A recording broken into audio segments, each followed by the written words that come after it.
thing. All right, we're supposed to find all possible. It doesn't say find the exact ones. It just says find all of our possible zeros. So we're going to use that rational zero theorem, which says, well, the factors of your constant over your factors of your leading coefficient are all your possible rational answers. So we're looking for... I can't do anything. It's all frozen. That's cool. All right, but anyway, we're going to do factors of 6.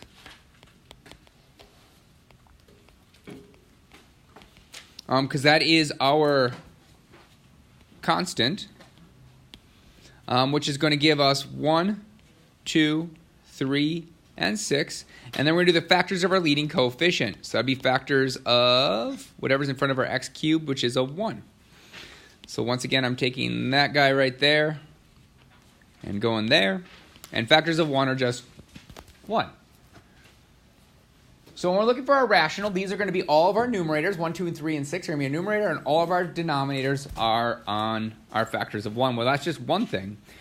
So our possible answers are 1 over 1, which is 1, 2 over 1, which is 2, 3 over 1, which is 3, 6 over 1, which is 6. But we do have to count for plus and minus, so our exact possible ones are 1, 2, 3, and 6, positive and negative. I didn't check. Are any of those actual zeros of it? 1 is? Yes. Oh, okay. So we'd use 1 to get the rest of them. We'd use 1 to get to the rest of them. All right, any questions on that? No. Cool. All right, questions on the homework? Nora? 81? Oh, is that the word problem? Yeah. Okay, so the word problem says plug this guy in your calculator, basically. So let's go ahead and pull out our Wabbit. I have no way to close that. That will work. I don't have my Wabbit open. So let us pull out our Wabbit, and then we'll type in this information. So instead of t's, let's put x's. So I'll have negative x to the 4th plus 12. That's 11. It's so hard to type on. 12x cubed. Thank you. It is negative right now. I know. X squared. But thanks for being on the lookout. Because with this thing, I do type wrong a bunch of times. All right. X. All right, so that should be my graph. So let's go ahead and graph it. Takes a little bit because it's a really high... All right, there we go. It just comes down. There's some graph out there that ends right here. So if we look at the first question, we can actually answer that question. The first question is, use the formula to determine when the drug will be totally eliminated from the bloodstream. In other words, when is it going to equal 0? Well, it's going to equal 0 right here, which is actually 6, where t equals 6. So I forgot what time, is that hours? Yeah. All right, so after 6 hours, it's going to eliminate. But this graph doesn't really help me that much. I just know it equals 0, because if we look at the next question, it says use the graph to estimate the maximum concentration of the drug. If you would hit zoom out, so if I'd hit zoom out, we're going to have a problem, because if I hit zoom out, Where'd it go? That's not right. we're not going to be able to see it. Well, we'll see a little bit, but it's kind of the same thing. If I zoom out again, it's going to keep getting smaller and smaller and smaller in there, and eventually you're not going to be able to see anything. In fact, I can't see much there. So I'm going to go back to zoom standard. And I'm going to say, well, based upon how this looks, it looks like it's going up. So I'm good with how my x is. My x is a good width. I can see most of what I need to see. So instead of changing x, I'm just going to change my y value. I want to look way up here. So look way up there, you're just going to go to your window, and you're going to change your y maximum. You're going to change your y maximum. And you're just going to kind of guess and check. I know what this is, so I'm going to plug in 150. Actually, probably 130 would be enough. I'm going to plug in 130, but you try like 100. And if that was too high, then you go down to 50. is kind of guess and check your way through it. And eventually you end up at 100 something.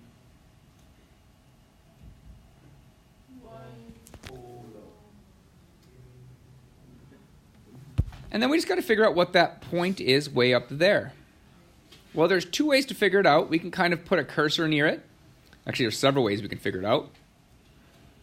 We can put a cursor near that very top point and say, well, that's about 118, 119, 120-ish. So any of those values would have worked for that answer. That's what I was looking for, is that you could see that point up there.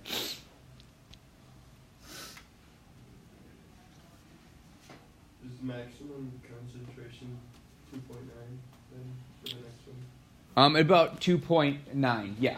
Well, about 3 hours, 2.9 to 3 hours. Because this is our hours. This is our max concentration. So at 3 hours, it's about 120. About there. And then it says use the graph to estimate the amount of time which the concentration is above 80 parts per million. So what we could do is we could, if you wanted to, we could graph y equals 80. Graph that. And it's asking when is it above that line, so we would just put our cursor about here and our cursor about there just to kind of estimate. We'll find better ways to do that with your calculator. Your calculator can actually calculate that. If you hit second to calculate, you can do a whole bunch on there. You can find maximum, mins, zeros, intersections, all sorts of stuff. But for that one, I just wanted you to kind of estimate. Nora, do you think that's good enough? Yeah, that's good. Okay. Other questions? Emma? On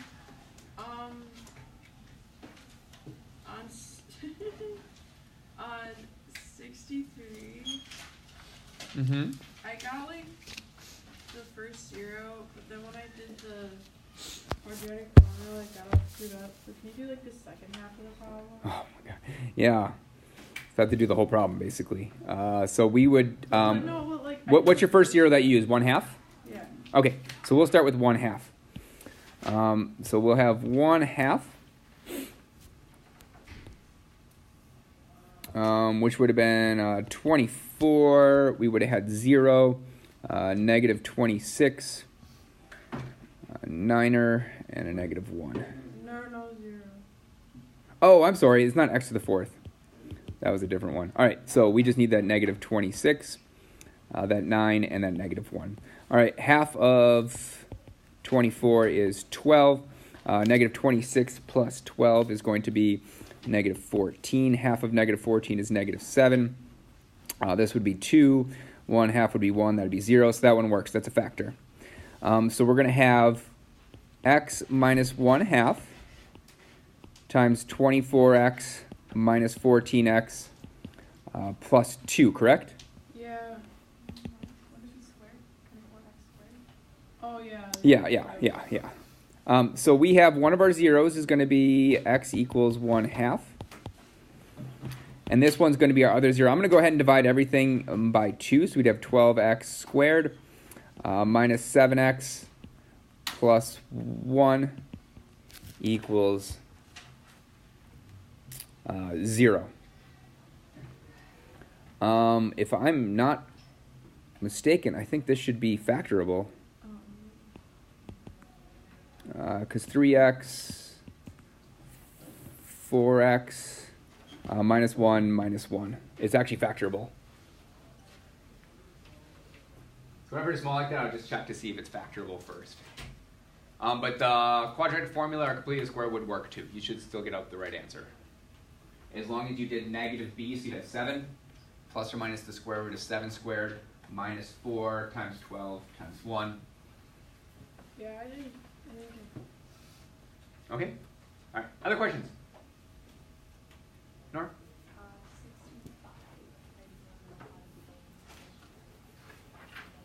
65. Okay, 1/16 is going to be one of your zeros. And that's about as far as I'm going to go, because that's both of the ones that I wanted you guys to do on your own. Okay, so 1/16 is your zero. I'd like to see that you can actually do that one, because I did this full one. but it does work. I checked it again because Pri had a question and I wanted to make sure that I did it right to begin with. But it does work. If 1 over 16 is your first 0, then the rest work. So remember, use your graph to determine which ones are possible, and 1 over 16 was the first one that would be possible. Okay? Other questions? Okay, then we're going to go ahead and get started since we're a bit behind, but that is okay. All right, we are going to talk about just some theory. Just really some theory. And the first one we're going to talk about is the n-root theorem. Your n-root, your highest root, tells you how many zeros you have. That isn't how many possible zeros you have. That is how many zeros you actually have. Whether they are imaginary or real or rational, it does not tell you that. It just tells you how many zeros you have. So the degree of the polynomial is the number of roots it has, including multiplicity. So, for example, we have 6x to the 5th plus 24x cubed. We look at our biggest power. Our biggest power is 5. So there are, in fact, 5 zeros. So if I ask you to find all of the zeros, you better find 5 zeros.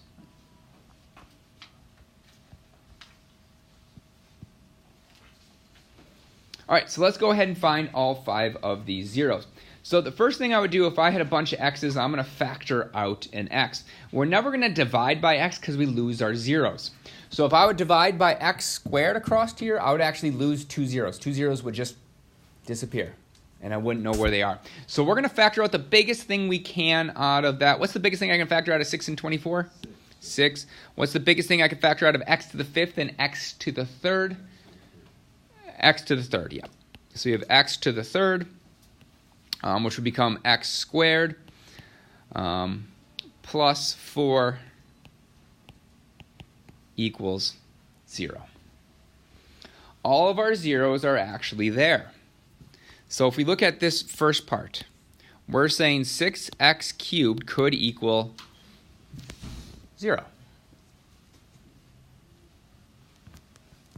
What does x have to equal there then? Has to equal 0. Yeah, has to equal 0. Either we divide by 6 and then take the cube root, we're going to end up with x equals 0. But here's the thing. That x equals 0 is actually 3 of our zeros. Because this is x cubed, if you think about x cubed, it is really 6 times x times x times x equals 0. There are 3 possible places our 0 could go.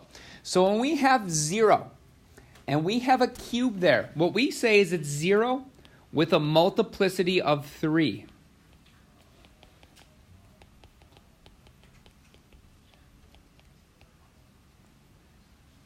What? Okay. All right, so that's 3 of our zeros. That's 3 of our 5 zeros because we have a multiplicity of 3. Our next one is, I probably didn't leave myself enough room, but we will make it work. We are also going to have x squared plus 4 equals 0.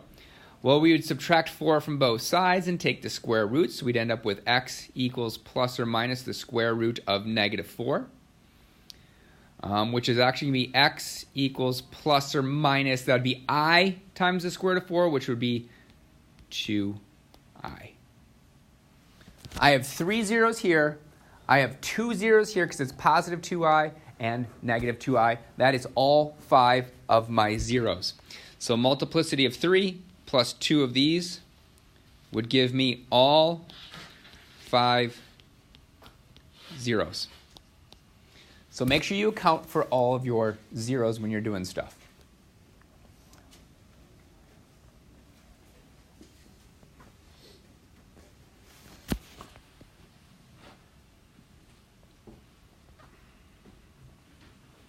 All right, how many zeros would the next one have? How many zeros would the next one have? Think about it. It'd be the biggest power in standard form. So how many zeros would this one have? Emma? 5. It would actually have more than that, yeah. It would have 7 of them. Because think about when I square this. I'd end up with x squared. When I take this one to the fifth, I would have x to the fifth. Well, we'd have an x to the fifth times x squared, which by the power rule, you'd add them, and you come up with x to the seventh. So in fact, we are going to use the power rule. By the power rule,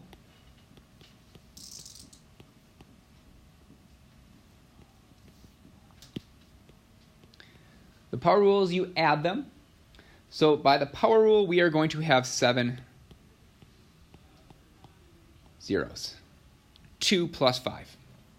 Well, the good thing is this one's a pretty easy problem because either x minus 3 squared equals 0 or x plus 14 to the fifth equals 0. So let's start with our x minus 3 squared equals 0. Well, there's only one thing that works for that, and that is x equals 3. But don't forget about the fact that this is really asking you to do x minus 3 times x minus 3 equals 0.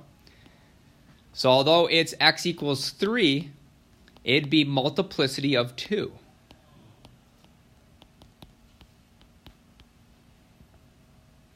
Same thing for our x plus 14 to the fifth. X plus 14 to the fifth equals 0. Well, that's going to be x equals a negative 14. However, this one's going to have a multiplicity of 5 because it's x plus 4 times x plus 4 times x plus 4 times x plus 4 times x plus 4. I lost count, but there's 5 of those. So we're going to have multiplicity of 5.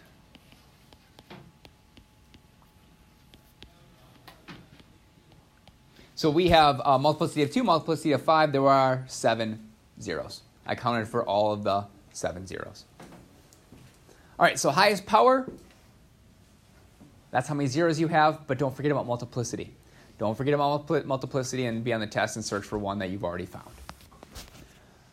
All right, the next thing we're going to talk about is the conjugate pair theorem. The conjugate pair theorem, hopefully I have that somewhere. The conjugate pair theorem says, if a plus bi is a root of a function, then a minus bi is also a root of the function. And that comes from this. Whenever we find an imaginary number, it always comes in the plus or minus.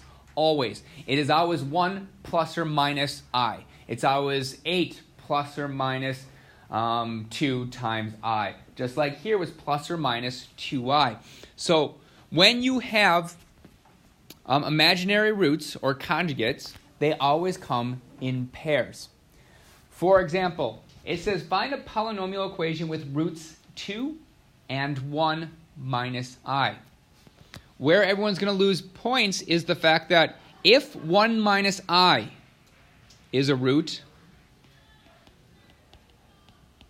then 1 plus I is also a root.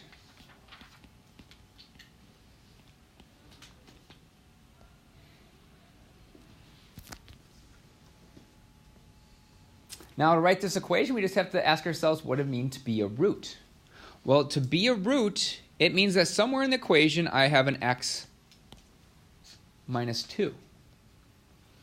Somewhere in the equation I'm going to have an x minus 1 minus I. Somewhere in the equation I'm going to have an x minus 1 plus I. So now we just write an equation with all three of those things. So we're going to have f of x equals x minus 2 times x. Let's distribute that negative sign, so I have minus 1 plus I. And finally, we'll have x minus 1 minus I.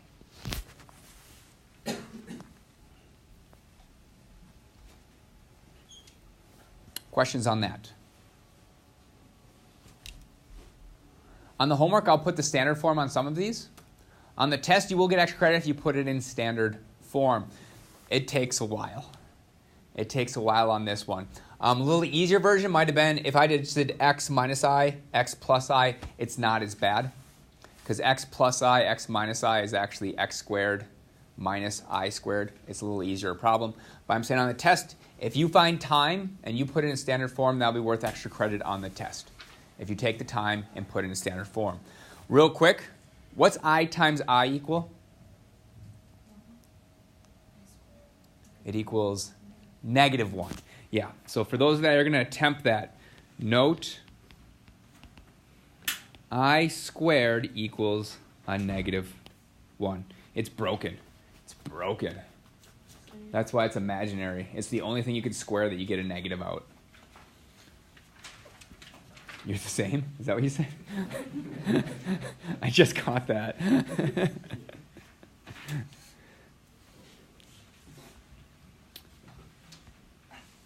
All right, we're just going to do a little practice here, and then we'll do a little practice using our calculator. A calculator is going to be a lot easier, and we'll get to what I was talking about before, that your calculator can actually calculate zeros for you. We're going to pretend I'm on the test, and it says you cannot use your calculator. You cannot use your calculator. My hint to you on the test, if I say you can't use your calculator, test from smallest. No, don't use it. Because then you're cheating and you're going to tear up your test, and it's embarrassing. If I put one of these on a test and I say do not use a calculator, I'm expecting you to find the correct answer quickly. I don't want you to run through 20 of these and waste the whole time. So I'm going to pick one that one of your first couple values will work. So organize them from least to biggest. Let's see. I'll show you what I mean. So first of all, we're supposed to find all the solutions of 2x cubed minus 5x squared minus 6x plus 4. We're going to use that rational zeros property that says that, hey, find the factors of 4 or factors of our constant. Find your factors of your leading coefficient, which is 2 in this case. So factors of 4 are 1, dose, 4. 2 are just 1 and 2. So our possible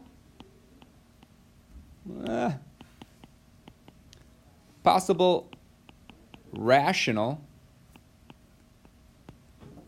set would be plus or minus. That'd be 1 over 1, 1 over 2, so it'd be plus or minus 1, 2. We'd have another 2, 1, so we'll not put those again. Then we'll have 4 over 2, so we're good. It's just 1, 2, and 4. What was that? Did I miss one? Oh, I missed 1/2. Oh, fair enough. Oh, boy. Oh, boy. Oh, boy. So we have 1/2. Well, I'm just give me a second. Okay. All right. So we're going to have 2, and we are going to have, what do you say, 4?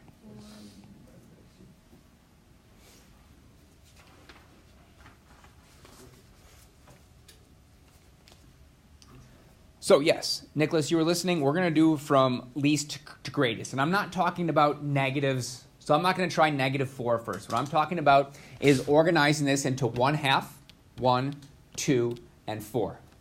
So on the test, if I tell you don't use a calculator, put these in order from least to greatest. So on the test, I would test 1/2 first. I would test positive 1/2. Then I would test probably -1/2. Then I would test positive 1. Then I'd test -1, positive 2, -2, positive 4, -4. You should have came up with it by then. So let's check positive 1/2. Of course, you could have started with -1/2. We just want to start with 1/2. Why do you start with the smaller one? Like I just said. On the test, if you want to do it correctly, pay attention to what I'm saying. Okay. Do it from smallest to greatest. Does it matter? It matters for the problem I'm picking for the test. Okay. I was wondering if it changes the math. It doesn't change the math, but it changes how many you need to check. If you go from greatest or you randomly do it, you're going to have to check like 5 or 6. So you should get Versus people that listened and do it from smallest to greatest, they'll find it in either the first or second attempt, probably. All right, so we're going to have 2, -5, -6, and 4. We'll carry down our 2. Half of 2 is 1. -5 to 4 is -4. -2, -8. Whoa, lo and behold, Oh my god. it's a factor. Wow, crazy. yeah. Crazy if you just went from smallest to biggest. You'd find it quicker because of the problem I'm picking out. That's not a life thing. That's just the problems I'm picking out because I don't want you to have to do 20 of them. All right, so that is a factor. So we can rewrite this as x minus 1/2 times, well, that would be 2x squared minus 4x minus 8.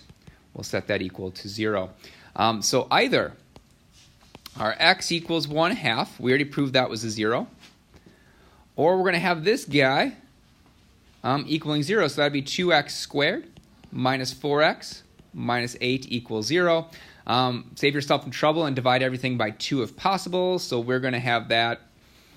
I'm going to carry that up a little higher for people that can't quite see. So I'll move that up there.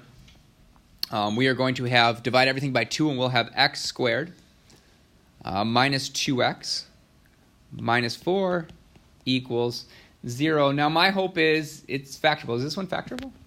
Oh, that's rough. Yeah. We can go with no? Yeah. It's not factorable, but our leading coefficient's 1, so let's go ahead and complete the square. Completing the square would be x squared minus 2x plus our b value over 2, which is negative 2 over 2 squared, is going to equal a positive 4 plus negative 2 over 2 squared. Well, that's going to give me x minus 1, right, Priya? Equals 4 plus 1, which is 5. We're going to work that way down to being x equals 1 plus or minus the square root of 5. I have 1, 2, 3 zeros. How many zeros are there for this equation? How do we know there's 3 of them? Because there's a 3. Because there's a 3. It's x cubed. So there's 3 possible. I found all 3 of them. And it's not 3 possible. There actually are 3. Yes?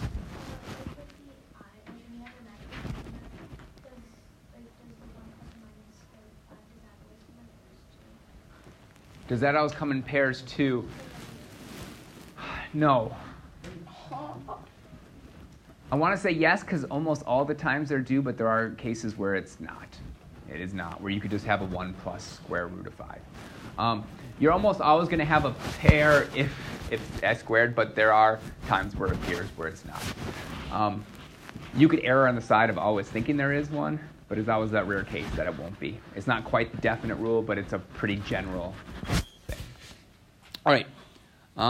Let us finish this off. Our last one is using our calculator. Yeah. So we are going to solve all of our zeros by using our calculator 100% of the way, so pay attention to this. You are going to open your Wabbit, unless yours is just a regular calculator. We're going to go to our y equals, and we are going to type in that entire equation. I don't have it in front of me. I do have it in front of me. Is that the x to the 4th one? Yes, x to Yeah, x to the 4th. Quick reminder, your caret button breaks things to the 4th. Caret 4. Caret for the Wabbit. Minus 4x cubed. Plus 7x squared. Minus 16x.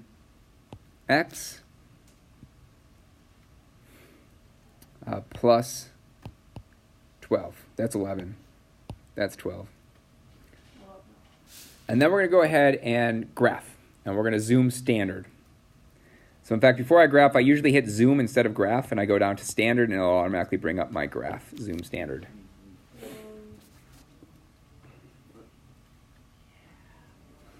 How many zeros should this one have?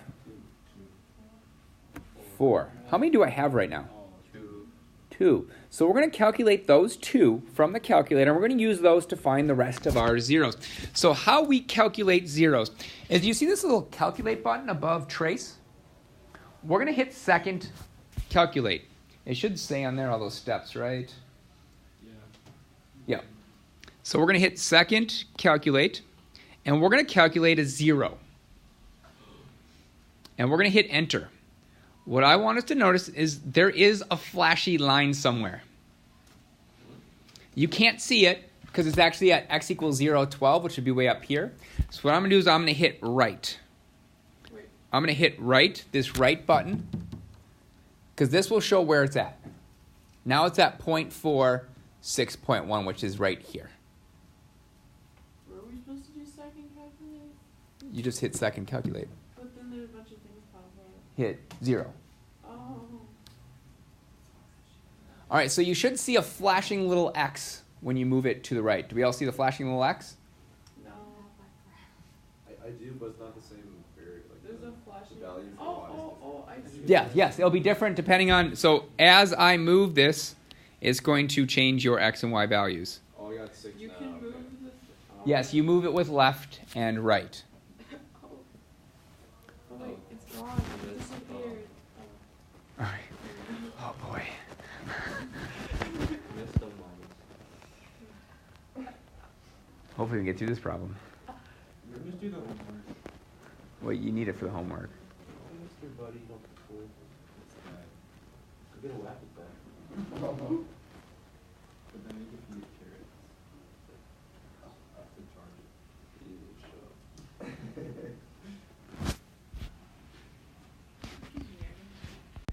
And it will say where it's at. It might say 0, so you're just going to move right. You're going to move that X value till it's something like 0.6 or something. You move left or right, moves as your X.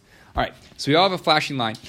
It's asking for a left bound. It's asking you for something that's left of this 0. I am currently left of that 0, so I'm going to go ahead and hit enter. Now it's going to ask for a right bound, so I need to move right of that 0. I need an X value that's to the right of it, so we're just going to move down here. Now I'm right of that 0. I'm going to hit enter. Then it's going to ask for a guess. That means put it close to that 0. And I'm going to hit enter, and it tells you X equals 1 is one of your zeros. Which Yes, I one's, did it. which one's the me. guess one? Where do you put the As close to the 0 as you can. Oh, at the bottom of the little. Close to the 0 as you can. Oh, okay, sorry. 0. You put it left bound, or should it be? So right now we have X equals 1 as one of our zeros. Now let's do it again for other 0. I want to find this 0 here. So we're going to hit second, calculate. We're going to calculate a 0 again. Now it's asking for some point to the left of that 0. Remember, we're looking for this 0, so anywhere to the left of it. You could have did it way over here. It's just asking anywhere to the left. But I'm going to put it as close to that 0 as left as I can, so maybe about here. That's to the left of it, but it's close to it. So I'm going to hit enter. It's going to ask for a right bound, so I'm going to go right of it, which might be about here. I'm going to hit enter. Then it asks for a guess. So we'll put it about here. Really, the guess doesn't matter. I've never seen it thrown off. You can usually hit left bound, right bound, enter, enter, and it usually gets it right. But let's just do our guess because that's what it wants. And it comes out with X equals 3. Your other 0 is 3. So we have two zeros. We have X equals 1 and 3. That was the other one. Z and 2. Our zeros. We don't know it's a multiplicity of 2. So what we are going to do is we are going to actually factor out X minus 1, and then we're going to factor out X minus 3. So we're going to factor out 1 first, which means we're going to divide out 1. Guys, yeah. So we are going to have 1x to the 4th minus 4x cubed plus 7x squared minus 16 plus 12. If our calculator is correct, this should work out. So carry that down. We have a 1. 1 times 1 is 1. Negative 4 plus 1 is a negative 3. Negative 3 times 1 is a negative 3. 7 minus 3 is 4. 4 times 1 is 4. Negative 16 plus 4 is a negative 12. 1 times negative 12 is negative 12. We already knew it was a 0, but we needed to do this to factor it out. Because what we have now is x minus 1 times, what do we start with? X to the 4th, so we're going to have 1x cubed minus 3x squared plus 4x minus 12. We'd be stuck again, but I know another 0. I know 3 goes into it. So you are going to actually divide 3 out of this new equation. We're going to divide 3 out of that new equation. So we're going to use synthetic division again. If we don't run out of room. We're going to do it for that 1, negative 3, 4x, minus 12. So we'll carry down that 1. 3 times 1 is 3. That's 0. 3 times 0 is 0. 4 times 12 is 12. Once again, we have a factor, but we knew that. What's negative 3 times? What do you mean? Oh, I brought the 1 down to the Okay. We just don't have a ton of time. So what we have now, because of this, we have a new equation. We have now x minus 1 times x minus 3 times, well, this is going to be 1x squared, 0 x's, with a constant of 4. So we're going to have x squared plus 4 equals 0. So we have x equals 1 is a 0. We have x equals 3 is a 0. And we also have this equation, which is x squared plus 4 equals 0, which means we are going to subtract 4 from both sides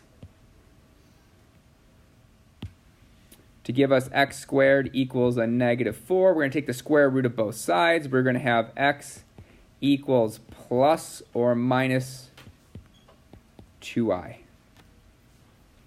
That is all 4 of our zeros. So this is where our calculator can help us come up with our rational zeros or real zeros. And we use those to come up with our imaginary. So now that we know how to use our calculator to find zeros, that can help you approximate. When you make that long list of possible zeros, you can go, hey, this one looks about 3/4. How about I let the calculator actually pump out if it's 3/4 or not? It'll come out with decimals, it'll come out with 0.75, and be like, okay, 3/4 works, or it won't be 3/4, and you'll go like, I'll go to a different zero. So you can now use that calculate to help you narrow stuff down rather than kind of guessing at it. You will guess at, okay, that looks about 3/4. Let's check to see if that's 3/4. All right, any questions on that? No. All right, we have about